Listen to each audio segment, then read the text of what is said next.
All right, should we dive into it? Let's go. All right.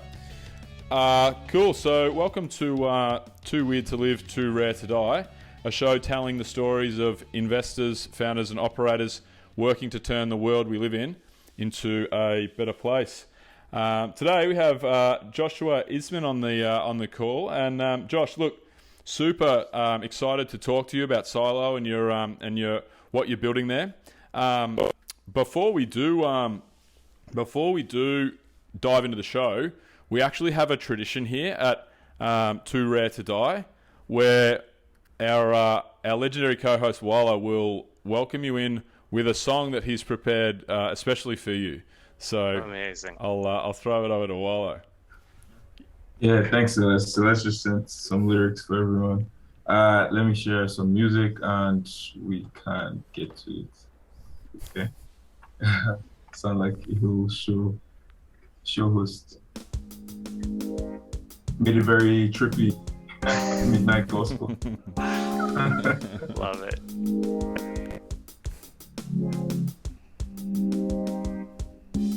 From outer space to inner peace, science fiction on its knees. Everything is make believe. Let go of reality. Handing out the shrooms, handing out the shrooms, handing out the shrooms, handing out the shrooms, handing out the shrooms, handing out the shrooms, handing out the shrooms, handing out the shrooms. Joshua Ismin, Joshua Ismin. Outro. That's is that a? Let me guess, Josh. Would that be a first? Would that be a first that someone sang a song about me giving out mushrooms? Probably, yes. Let's go with yes. Yeah, I would be so interested if it wasn't. To be honest, that would be even more amazing. Yeah.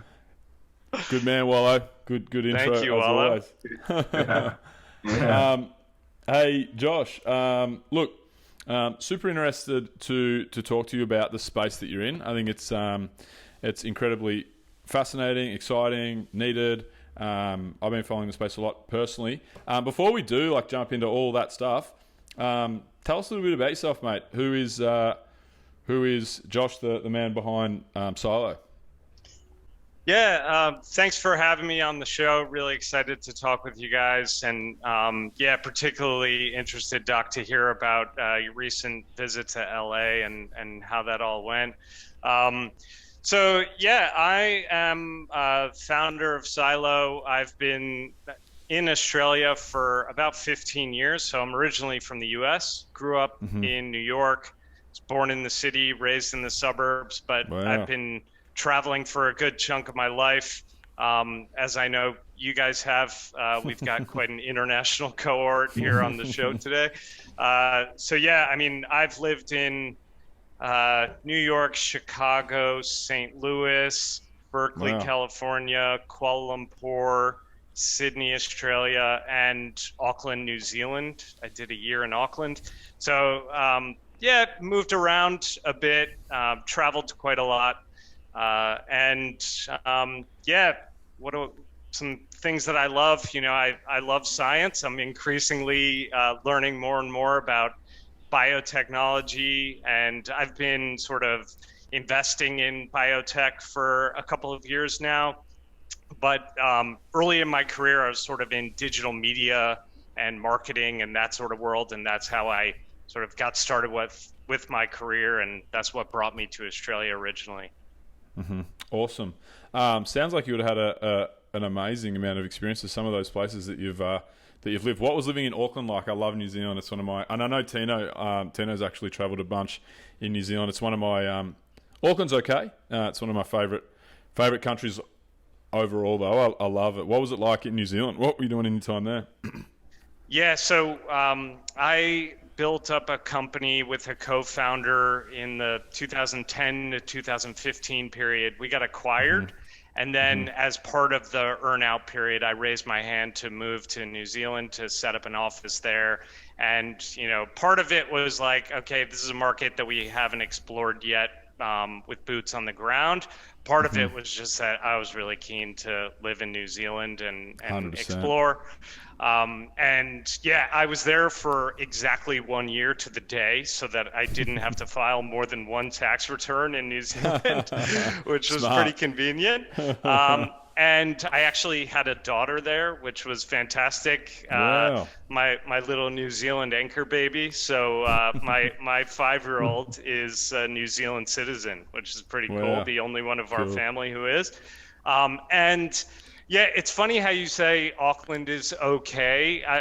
Like one of the things that I distinctly remember about living in Auckland was one time I got into a taxi and, I was talking with the taxi driver who was from abroad about thoughts on Auckland. And he basically said, Auckland is like Sydney, only not as good in every way. And it's sort of like, I really loved Auckland. I met lots of great people, but ultimately the travel around New Zealand was like the really amazing part. Like Auckland in itself is kind of like Sydney, only, the beaches aren't as good. The food's, not really as good.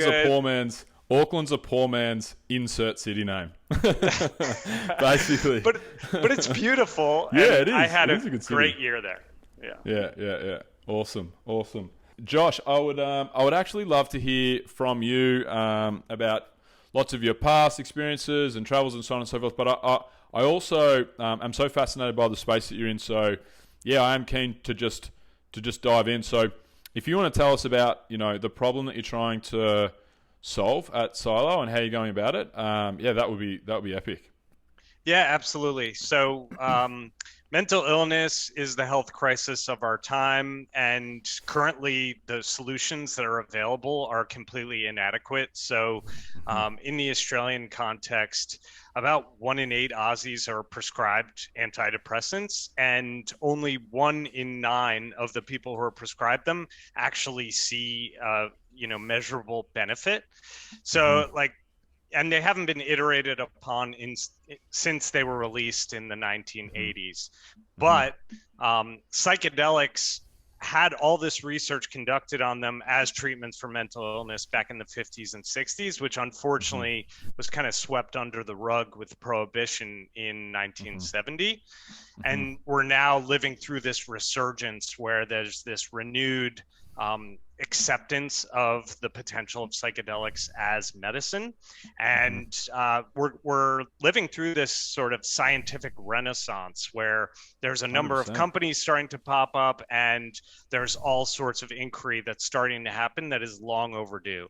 So at Psylo, we're researching and developing next generation psychedelics to be used as mental illness medications of the future.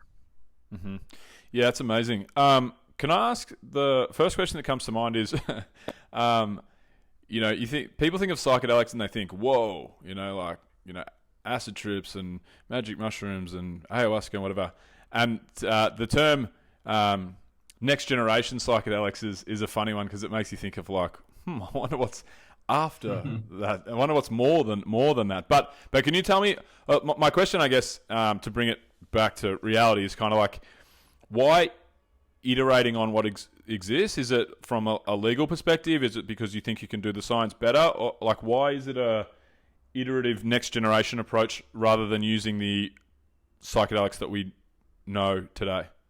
Yeah, so one of the guiding principles of our company is that first generation psychedelics are great, but they're not ideal. They can be improved upon. So for example, there's a lot of anecdotal evidence around microdosing as a potential replacement for sort of SSRI antidepressants. One of the issues there is that actually psilocybin is not really meant for chronic dosing or taking on a regular basis, right? It's a pretty safe drug in general. I don't want to sort of make an assertion that it's an unsafe drug, but For taking regularly, it actually has a heart liability. So it targets a receptor in the brain called the 5-HT2B receptor, which is actually liability in terms of valvulopathy. So like these are things that using medicinal chemistry, we can actually optimize out. So our company is sort of looking at the blueprints that first generation psychedelics have provided and trying to iterate upon those to develop medicines which we can sort of adjust for some of the potential risks and shortcomings of naturally occurring or first generation psychedelics. Another example is psilocybin. A trip lasts for 6 to 8 hours in duration, which for some people that's fine in terms of the application for that is psychedelic assisted therapy. The challenge is resourcing that. So you need to have, for clinical trials, they've got 1 to 2 clinicians sitting alongside a patient for an entire day. Right. The applicability of that in terms of, a broad audience is just severely hampered by resourcing with clinicians. Right. There was an article in the Sydney Morning Herald late last year about how we have a huge shortage of clinicians as it stands. Like actually seeing a psychiatrist, you could be waiting 6 months to get on their short list. So, one of the things we're developing is a shorter acting version of psilocybin, for example. So you could, ideally maintain the therapeutic benefit of a psychedelic trip, but have the trip last for, 1 to 3 hours in duration. And in that way, you could potentially be dosing 2 to 3 people in a day with the same amount of resources. Yeah, I feel like another interesting point there is probably cost to people to be able to afford a treatment like that, because obviously spending 8 hours with a therapist or 2 therapists is going to be a lot more expensive than 1 to 2 or 3 hours, like you say. So I totally get it. With everything that you're doing, so I actually have followed really closely this movement for maybe 5 years, for the best part of 5 years, and have read books and listened to podcasts and so on and so forth. And it all goes back to obviously the 1970s with Richard Nixon and what's the other Timothy Leary, Timothy Leary and the war on drugs and so on and so forth. But up until all of the research was put to bed, I guess, and swept under the rug, as you mentioned, were people building new psychedelics, next generation psychedelics, and are you kind of building upon previous work, or was most of the work done around, again, just testing and trialing those that we know? Are you building upon previous work, or? Absolutely building on previous work. I mean, we're standing on the shoulders of giants. LSD in itself is kind of an iterative next generation psychedelic in that it's derived from ergot fungus. So this whole process, it's on a continuum, but like in the 50s and 60s, it was predominantly focused on mescaline, LSD, and psilocybin. And then in the intervening period, it was kind of like career suicide as a scientist to pursue psychedelics as a research area of focus, right? Like, the funding dried up, but there were a few who continued to do that research. And, one of them is a hero for our team, Alexander Shulgin. This is a former Dow Chemical employee who basically, ended up setting up his own lab in the East Bay in San Francisco and would explore the SAR of various different chemical entities and actually was super brave to try a number of them out on himself and kind of like increase the dose over time. So like his book to Cal, which is Tryptamines I Have Known and Loved, is sort of like for our space, for psychedelic science, it's kind of like a Bible, like wow. He's sort of one of the folks that we constantly refer to and look back upon, but there are others as well. I mean, and also for what we're doing, because it's next generation psychedelics, there's a whole lot of clinical trials that are happening right now with first generation psychedelics, and we're informed by the learnings that are coming out of that research as well. So yeah, absolutely, there is a benefit to the fact that, like, you know, psychedelics weren't just discovered yesterday. Like we have virtual models in software of the receptors in the brain in question already. Like, you know, there's been some work on this, extensive work in this area to help inform our research. And where would you say I guess the renewed vigor? You know, it's been maybe 10 or 15 years. It seems to me 10 years ago, this whole industry or field kind of exploded again. This is, I mean, I'm not in it. You can tell me better than, you can explain better than I could. But it seems to me like 5 years ago, I started getting really interested in it. It seems like it was maybe 10 years. But there was a tipping point where it went from everything, there was no funding, there was no movement. And then all of a sudden, this kind of like, there was a bit of an explosion, it seems like.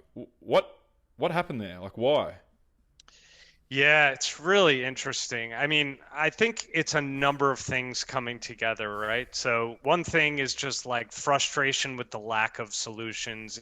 If you know anyone who's suffered from severe mental illness, like they'll try anything, right? And 100%. and like that's one of the reasons why the potential of psychedelics has gotten a lot of focus.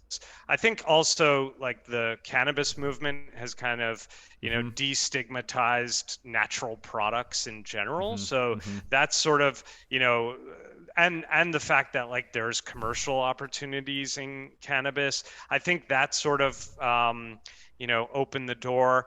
But like in the last couple of years, there's a couple of things that have happened to kind of accelerate this.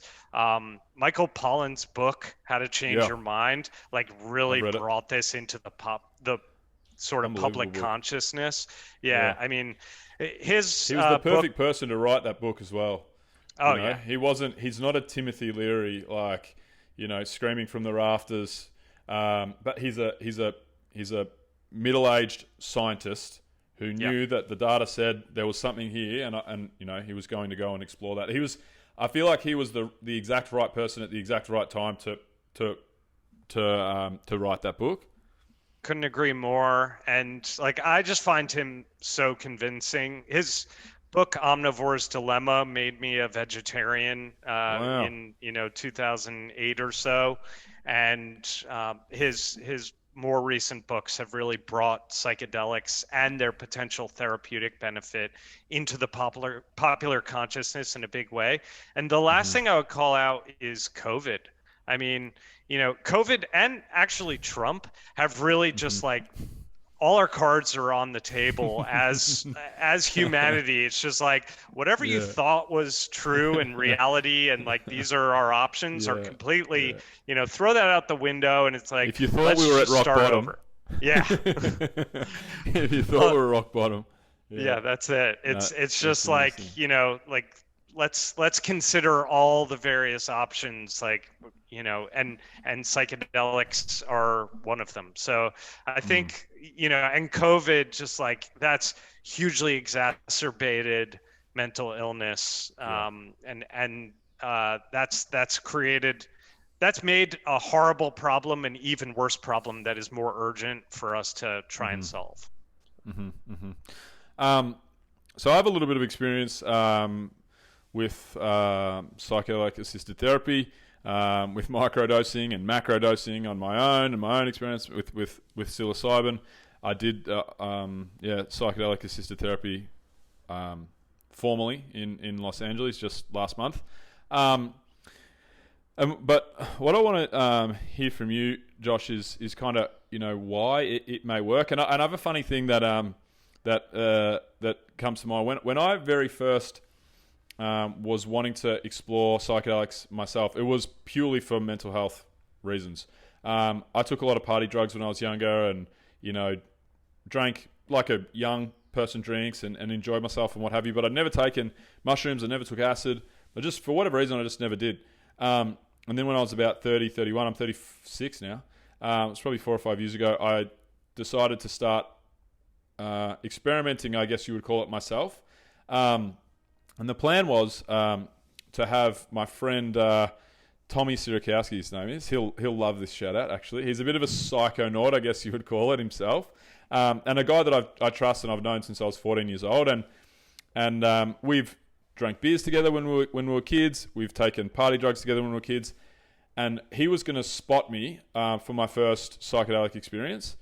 And I was really kind of like anxious and excited and getting prepared and so on and so forth. It was a Friday afternoon. And then he messaged me on Friday afternoon, late Friday afternoon. He said, "Hey mate, I've been called into dinner with my my girlfriend's parents. Can't make it. The mushrooms are in the letterbox. Here's my address. You'll be right."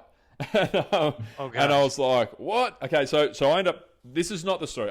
I took the mushrooms. I had the greatest experience of my life. It was really, really profound. Whatever. It was awesome. But the funny thing was, and I shouldn't have done it myself. I know that now. It wasn't the best way to go about it. But because I was preparing to do it myself, I said to my mate Tommy, I said, "Hey, like, what should I expect? You know, in the experience?" And I gave him a quick call. What should I expect? And I really want to know, like, how will I feel tomorrow? Like, what will the experience be? Will I be hungover? Will I be coming down? Because they're the two terms that you associate with drinking and taking drugs. You drink beers or you get drunk, you know you'll have a hangover. You take party drugs, you know you'll come down. And my mate Tommy, he literally threw his head back in laughter and said, "Oh, mate, you'll..." what did he say? He said, "You'll feel like your brain has had a massage." And I said, "What?" And he said, no, it's the Afterglow Effect. You know, the equivalent of taking psychedelics, the hangover and the come down, is what we call the Afterglow Effect. And I have felt the Afterglow Effect, and I know that this is part of, you know, the therapy and the treatment. But that's my crappy anecdote. What is the Afterglow Effect? What actually happens when your brain is on psychedelics? How does it actually benefit? And you can talk from the science perspective. You can talk from the somewhat grayer mysticism side of things. But yeah, what actually happens? Yeah, so as a non-scientist, I'll give you my best explanation. And also just a side note that, like, our core team are medicinal chemists, and we're bringing in advisors who are pharmacologists who have more of an understanding of the biology of what's happening in the brain. Like, we're really focused on the design and like designing towards indications and effects in the brain, obviously. But like, as the non-scientist, it all comes down to this sort of, like, I consider it a defrag. Like, if you ever had a PC back in the day and it would start to run slow, and you run that defragmentation of the hard drive and it sort of reorganizes all the files and makes them easier to access, that's the sort of process that's happening in a brain on a heavy dose of psychedelics. So there's a couple of things that are happening there, but like the main thing is sort of this neurogenesis. Like depression and just regular life like causes strain on the cells of your brain, and it actually causes them to atrophy. And so what psychedelics do are, first thing, they sort of mute this part of your brain called the default mode network, which is where your ego is said to reside. And so it sort of says, like, okay, this whole notion of me as a self and my whole internal narrative about, you know, this is who I used to be, this is who I want to be, this is like where I'm headed, you know, time travel and, you know, like for people who are suffering from mental illness, like, this is my personality. I drink alcohol every day, and that's just who I am, and that's what I need to do in order to, you know, be myself. That part of your brain is kind of like muted or entirely kind of shut down, depending on the dose, right? So what that leads to is sort of this feeling of connectivity to nature and other people in the universe. So that's sort of that effect while you're actually on the substance. And, you know, what that leads to is an immense sense of gratitude, of just, you know, happiness for being alive, all of those things. But in terms of the afterglow, like, muting that part of the brain allows for parts of the brain that are not normally in contact to actually communicate with each other, and for sort of like cells in your brain that are actually atrophying to sort of regrow. And so the after effect is that you feel like this, I've experienced this intense sense of focus and sort of conviction, and a lot of this comes down to the setting and the set going into it. So I like it when you were explaining that you thought a lot about the experience before going into it and you had the intention. I don't like the fact that you didn't have a professional with you at the time. The real cowboy approach. Don't worry about that. but yeah, that sort of increased connectivity and neurogenesis that's happening in the brain is what I would say is attributing to that sense of afterglow that you described. Yeah, I like I said, I spent a bit of time microdosing myself, and then like I said, I probably had 10 to 15 macro experiences like on psilocybin, magic mushrooms. And I always felt an increased, or not even increased, just like a hyper sense of, focus. I feel like focus and clarity the next day. Clarity as to, who I was, what I wanted to do, that things are okay. And the feeling of a real weight lifting off your shoulders. And when I actually, because that experience, the afterglow effect, people probably think of that as the mysticism part of, the experience of being one with nature, feeling the ego death, a term that people often use, But the fact that you can look at somebody's brain and explain it through science, hey, this is exactly what's happening, and this is why you feel the way you feel, and why you feel that way the next day. I feel like it's the perfect blend of, the mysticism with the science, and that's what really kind of drew me to psychedelics. Was I'd always thought ayahuasca was interesting and so on and so forth. You hear great stories about people having realizations and changing their lives, and depression, anxiety withering away from ayahuasca, but I never really saw like the science behind that side of it, and I'm a really kind of data-driven kind of guy. So that for me, the default mode network stuff was fascinating, especially because I could feel it myself. I could definitely I could feel it very clearly the next day and during the experience. One really interesting thing about that is there's kind of something of a debate in this space around okay, that sort of altered consciousness that a person who's on psychedelics experiences, is it real or is it chemical? Are you actually, if you take DMT and you go and meet, autonomous machine elves and whatever, is that another sort of plateau of consciousness that I'm able to access, or is it just this is something that's happening in my brain due to chemical changes, etc.? And my thoughts on that are, it doesn't really matter if the effect is real. If afterwards you have a positive afterglow and there's potential medical applications where people can be cured from it, who cares if it's real and there's some other universe that you're able to communicate with, or it's just in your head? It's it's actually just the results that matter. And Josh, you said that dogs should have been assisted by someone, and that is because the trip, the main point of being assisted is because the trip needs to be guided, or just in case anything happens, or if there is a bad reaction, or how's the trip itself? Yeah, so generally, and I'm not a therapist either, but following this space, generally my understanding of the protocol is the clinician is more of a guide than, a driver. So they're not actually guiding the experience and, saying, talk to me about what you're seeing.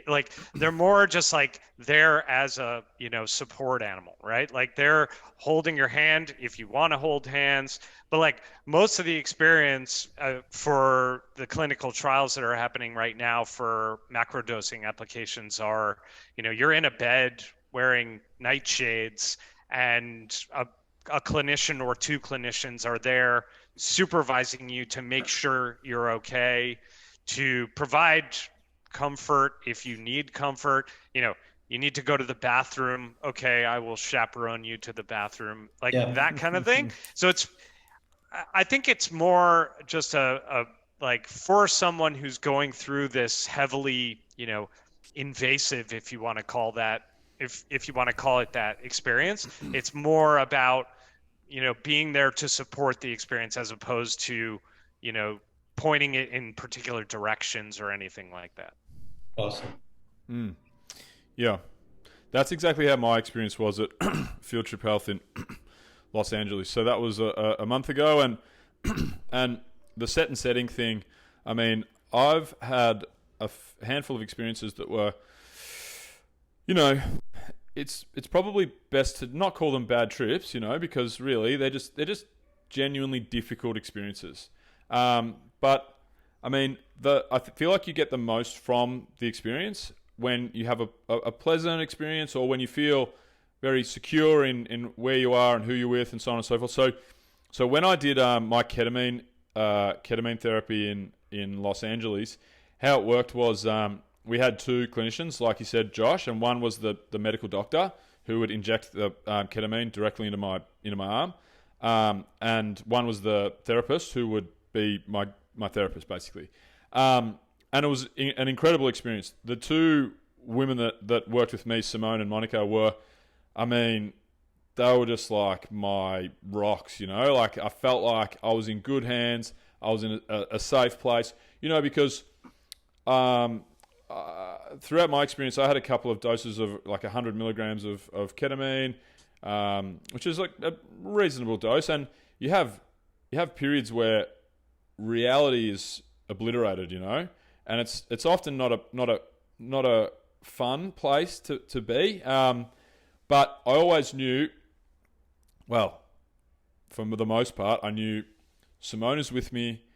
I'm here in the United States. I'm in a safe space. This is just an experience that's going to be. And look, I don't know what the science says about whether it would be a beneficial experience or not if it is a difficult experience. But the set and the setting for me just made me, I was able to set my intention for the experience and kind of have an enjoyable, pleasant, sometimes difficult, but the experience that I wanted to have, rather than be on a wild roller coaster on my own, which I've done that as well, and it's very not painful, but it's like super, super difficult. So that's exactly how it worked, like you said, like two clinicians, and I mean, they just give you the safe space to have the experience that you need, I guess. And these are all terms that they sound a bit wishy-washy and so on and so forth, but it can be full on, it can be very full on, and without someone as your guide, it's like, particularly if you're going into the experience, damaged. Like if you're in a great place and you go into that experience and maybe you don't have a guide or whatever, like, it could be challenging, it could be fun. You're probably fine, but like for an application as a therapy, as a treatment, it's super important. So Josh, with the experience, obviously there's the effect on the default mode network and the quelling of the thoughts of anxiety and depression, and the self-biographical stories we tell ourselves, I guess. I'm not sure if you can talk to this or not, but when I was doing the ketamine therapy, we had an integration session the next day. So how it would work is, I would go and they have a morning and an afternoon session. So you have all the time in the world. Basically, I would go and sit down with Simone. How you doing, Simone? Yeah, what's going on? Chat for 20 minutes, 30 minutes, whatever. Set the intention, chat with Monica. She would come in, get me all comfortable and rugged up. It was I got a weighted blanket and the most comfiest chair you've ever imagined. Administer the ketamine, have the experience, bit of a wrap up at the end, and then you leave. But the next day you would have just what I would call just a regular therapy session for just 60 minutes. But from my understanding, and I don't know how this works really, and I'm interested to hear your thoughts. Particularly with my experience, there was always talk of like the next day, there's a 24 to 48 hour window of neuroplasticity in the brain. This is what I kept hearing. You know, you're able to think new thoughts, create new patterns in your mind. But I don't really, I mean, that's about as much as I can say to it or explain of it. So is that correct? Can you like elaborate on that or add anything there? Yeah, I mean, I'm probably not the best person to speak to neuroplasticity, but that encompasses what I was discussing before about parts of your brain being in contact that aren't usually in contact, and sort of like the rejuvenation of cells that are undergoing trauma. So yeah, I guess like from what I've read and understand about this, the therapy sessions afterwards for integration are quite critical to the sustained sort of, impact. Ketamine specifically, like SSRI antidepressants, actually, they do create this neurogenetic effect, and they are quite rapid. So one of the reasons why ketamine is really attractive as a therapy is that like it has an immediate impact in terms of treating depression and anxiety. One of the shortcomings of ketamine is that actually those effects are not sustained as much as the other psychedelics that we've spoken about, psilocybin, LSD, etc. So, you know, it has trade-offs in relative to other psychedelics. Yeah, the acute effect is quite unbelievable. I had some days, I think twice. I did 6 sessions, and I think twice I went in there. I have this thing that goes on where I kind of go numb and limp, nearly you would call it, when I like something, when I'm super depressed and something doesn't go my way, or just, you know, something stresses me out, I'll kind of shut off, and it's really I'm probably like 99 and 1 in the times that I've been able to push through consciously and say, hey, you know, just get up, go for a walk, do that thing, go out and see your friends, whatever. And I'm like 99. I've not been able to push through, and the one time I can remember very clearly that I did, and it worked out. But I went into 2 of these experiences where, I mean, we were traveling, moving abroad really from Melbourne to Argentina, and all these things were getting in the way, and I was already not in a great headspace with this depression, anxiety I've been battling with. And I walked into the therapy in a state nearly like that, like I had to scrape myself and with my partner's help to get to the session, and sat with Simone, who I was very comfortable with Simone, but I still cared about what she thought about me.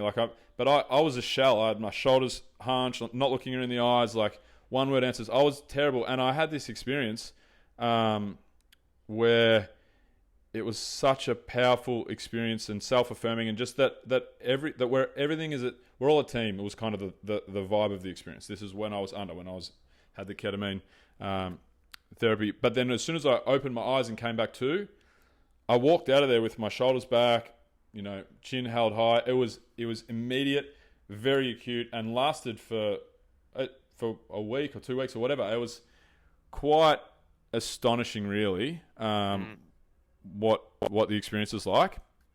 That's amazing. I'm glad that you were able to get, you know, a lot of benefit out of that, and that's available now, you know. Yeah. So look, why is there still this stigma with psychedelics, Josh? And when can we break it? What are the steps that need to happen for this to be widely accepted? You know, what is the data telling us? What's the fight like in terms of the stigma, the laws, the battle to make this more widespread? Yeah. So. So right now, according to the U.S. government, according to the Australian government, psilocybin, MDMA, like a lot of these substances are scheduled drugs that are seen to have no medical benefit whatsoever. And the TGA here in Australia recently was lobbied to consider rescheduling. They denied that request. They were, that decision was appealed. They, convened an expert panel to review all of the clinical evidence that's out there, and then they denied it again. And like, that's altogether not all that surprising, right? Like disappointing, but not surprising. And I guess you can't expect that a regulatory body is going to say something should be more available until it's actually approved as medicine. So that's what needs to happen. So there are clinical trials happening right now with the view towards making psilocybin and MDMA approved medicines in the US. MDMA should actually be an approved medicine, if not this year, then next year. It's imminent. And MAPS has been on that for 20 years. So they've been, you talk about standing on the shoulders of giants. Rick Doblin and MAPS have been advocating for this at a grassroots level, since the early 80s. And so that's going to get over the finish line. And then, the DEA in the US and the TGA here, will have no choice but to down schedule. If the FDA says, look, this is an approved drug, how are you going to say something has no medical benefit when another part of the government is saying that this is an approved drug right now? So that's what needs to happen, is ultimately we need to get these through as approved medicines. The other angle, so that's kind of one direction that this is moving. The other direction is sort of more of like a grassroots push to decriminalize plant-based medicines, and there's a number of initiatives for that to happen. That's been approved in a number of places in the U.S. And yeah, I mean, I think that's great, but ultimately, I think that's going to be a long slog, and it's subject to the whims of the day. I think the best path for getting these drugs to be available to people who need them is the medical path. Yeah. So with decriminalization, do you think should that, say for example, we fast forward 10 years and all plant-based drugs are decriminalized, or legal for that matter, or whatever you want to call it? And I know there is a difference between decriminalised and legal, but do you think that would be more just recreational use? And is there any risks with decriminalising these drugs? Because like you say, it's so important that you have a good set and setting to get a good result from a true mental health benefit. Is there, if you could wave a magic wand and legalise everything or decriminalise everything, would it be beneficial? Is that what would help everything move in the right direction, or are there problems there? Oh, there's definitely problems there, and I think no one is really suggesting with a straight face that psychedelics should just be available to anyone who wants them at any time. I mean, ultimately, I think that this is something that requires some level of supervision or authority. It's like anything that's dangerous, you just need to regulate it and make it available and, turn it into a market so that there's oversight into it, and there's no bad actors that are taking advantage of a fad, etc. This is something that I am quite concerned about overall for our industry, is that we don't learn the lessons of the 60s and 70s. Timothy Leary was great for getting the word out that psychedelics are this potential amazing tool, but look at what happened as a result. He cost you 50 years. Yeah, no, I would have loved to be alive during that period, but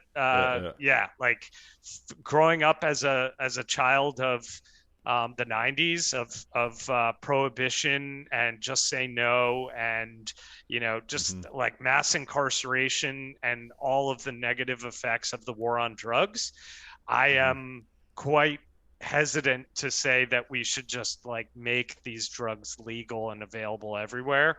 You know, I'm all for harm reduction, but again, I think the medical path is the best way to slowly, incrementally, scientifically get medicine to people who need it. It's a slow process, and that's frustrating at times. But at the end of the day, I think, you know, we'll be better for it. Like that's the way to move things through at a governmental level, right?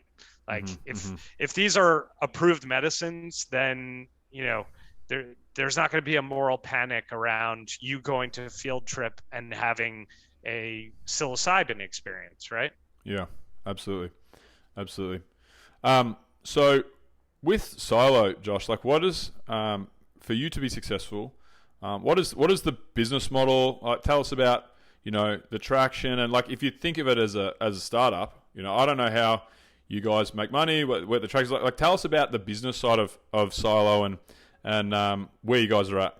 Yeah, sure. So in the sort of psychedelics arena, a lot of money has flowed into this space. I'd say 80% of it is going towards clinical trials of first generation psychedelics, right?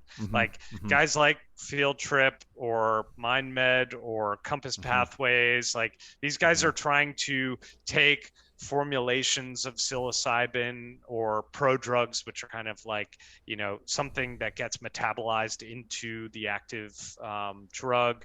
They're trying to take those sort of products and push them through the regulatory pathway to get them approved as medicines. We're part of a smaller cohort, but a growing cohort of biotech companies that are actually, you know, taking a traditional drug development approach towards psychedelics. So, you know, for us, it's about building a pipeline of novel molecules that we then run through a screening cascade to determine their safety and efficacy, you know, first in vitro in cellular models and then in animals. And then ultimately going into in-human trials. So like we're a bit sort of earlier stage than a lot of those companies that I mentioned before, in that we're sort of starting at the beginning. And like in terms of revenue models, like basically the model for us is we're an R&D company. We're not a commercial company at this stage. Our plan is, you know, build out our library of novel molecules. We've already designed using sort of iterative approaches on existing psychedelic molecules. We've discovered over 100 novel molecules, which we've organized into families and are filing patents on and running through the screening cascade. And then we're also applying virtual screening approaches, which is using artificial intelligence to discover new psychedelics that have never existed before. And so we're applying both of these approaches to build out a pipeline, run them through this screening cascade with the ultimate goal of, you know, entering into clinical trials. And at that point, you're either licensing compounds to pharmaceutical companies or, you know, funding clinical trials yourself, which are hugely expensive, or, you know, getting acquired. So that's really the path for us. One of those three. Wow, that's absolutely fascinating. I love talking to entrepreneurs who I feel like the term inventor, I've mentioned this before on the show, I feel like the term inventor doesn't get thrown around enough in 2022 and today. You know, what you're describing to me now is, you know, what people used to call inventors. You know, you're an inventor, inventing the future, you know, and I wish you the best of luck. I hope you have so much success. It's so exciting. Just with the one other quick question, just on the business model side of things. So, do you get funding from like places outside of the commercial space, like venture cap? Do you get research funding and so on and so? Like, how do you and also how does the next steps to continue being funded? Like, how do you show success? I know you said you've got patents and you've got lots of different molecules that you've discovered and so on and so. Like, how do you keep, you know, going down the road of growing this thing, considering its R&D? Yeah, so really good question. And Yeah, I guess with biotech businesses, like I had some familiar with this going into it, understanding how do you communicate with investors progress when it's not revenue, it's not, Yeah. widgets shipped, etc. It's hitting milestones in terms of development, and it's all in the data, right? Like everything that we're doing is producing data that we're visualizing, and we're going to be able to report back in the future. And like, the screening cascade early on is fairly kind of generic in terms of drug development. And so you've sort of followed this pathway, and then the decisions you make later are highly interpretive, and that's based on what are the clinical indications that we're seeing from trials that are happening right now. There's this whole really exciting field that's starting to bubble up around psychoplastogens, so non-psychedelic psychedelics. And we can talk a little bit about that, but like, at this time we're sort of like designing towards that end goal, but ultimately informed by emerging data that's coming out by other players in the space and by additional research that we do later on. But to answer your question around funding, yeah, one of the great things about basing ourselves here in Australia is that there's huge R&D tax benefits to building out a lab here and actually conducting this research here.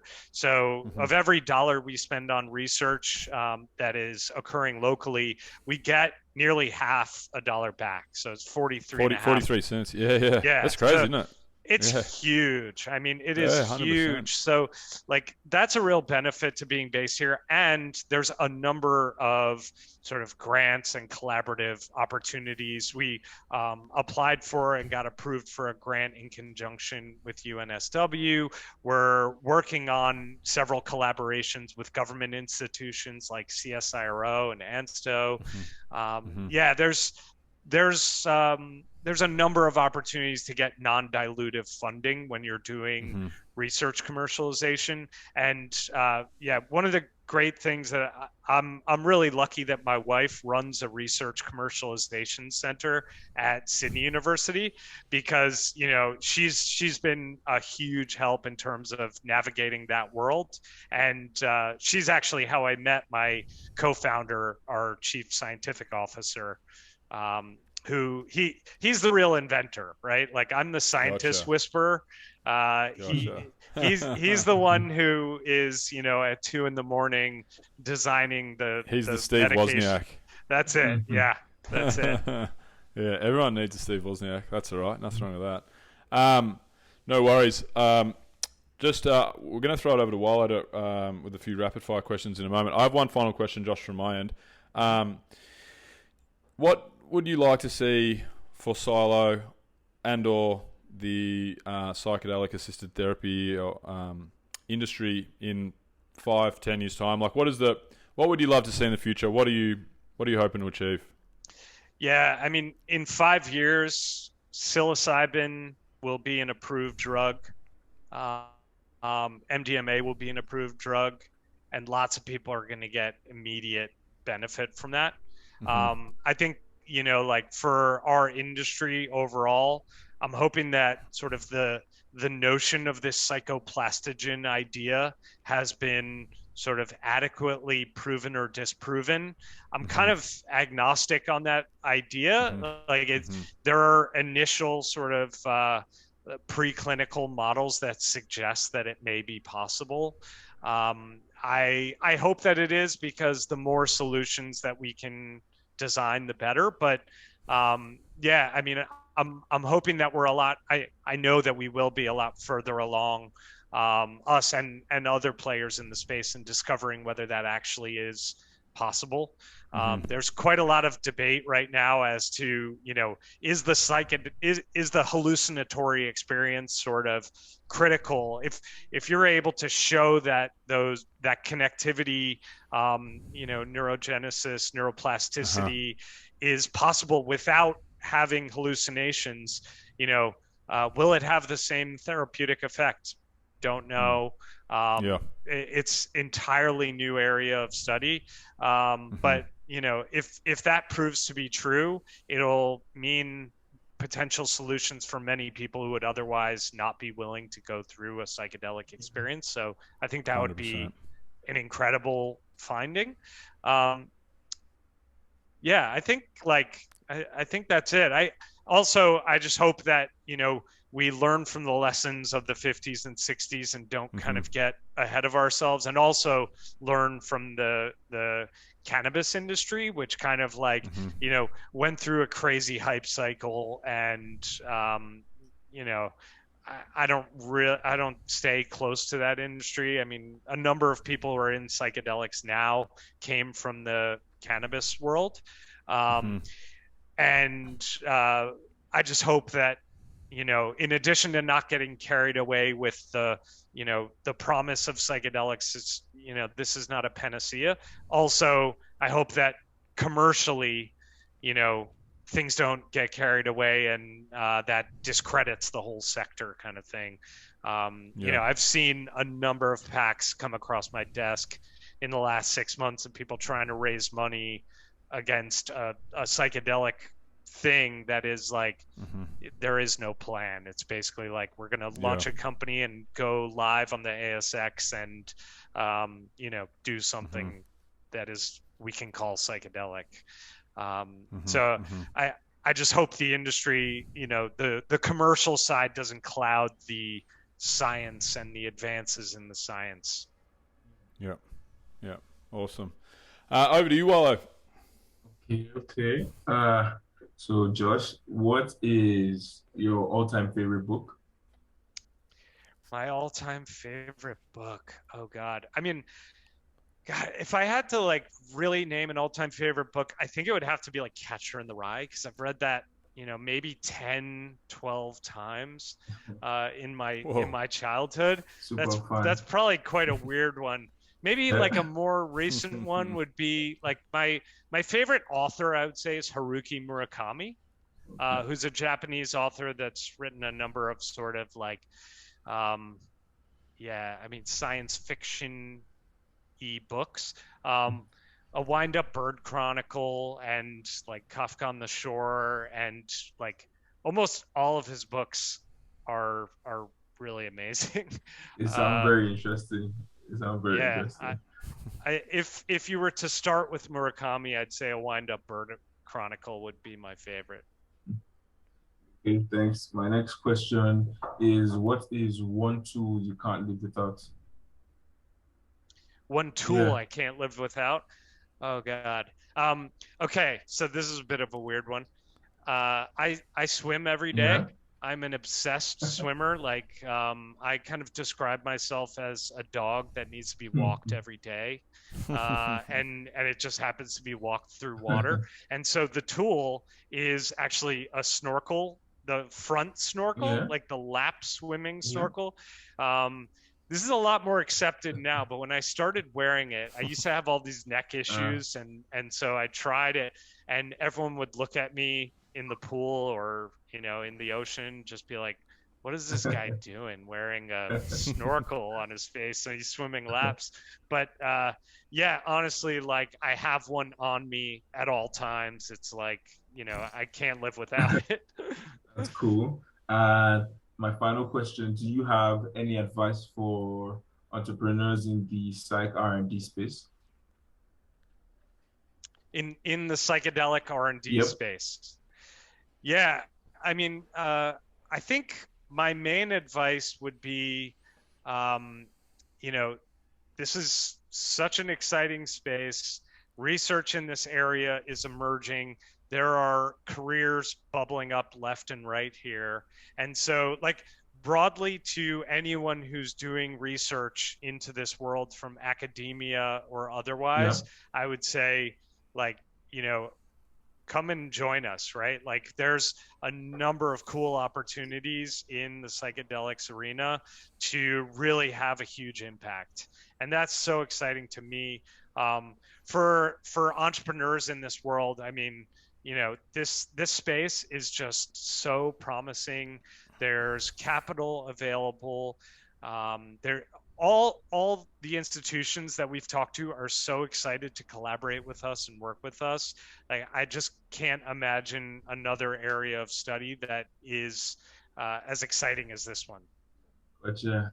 Josh, do you think this has the potential to become like an ongoing therapy instead of something like, I don't know, doc made 5 or 6 sessions? But do you think this like well handled and well managed could become something that people may do, I don't know, once a month or whatever the basis is, but something like more similar to a regular therapy?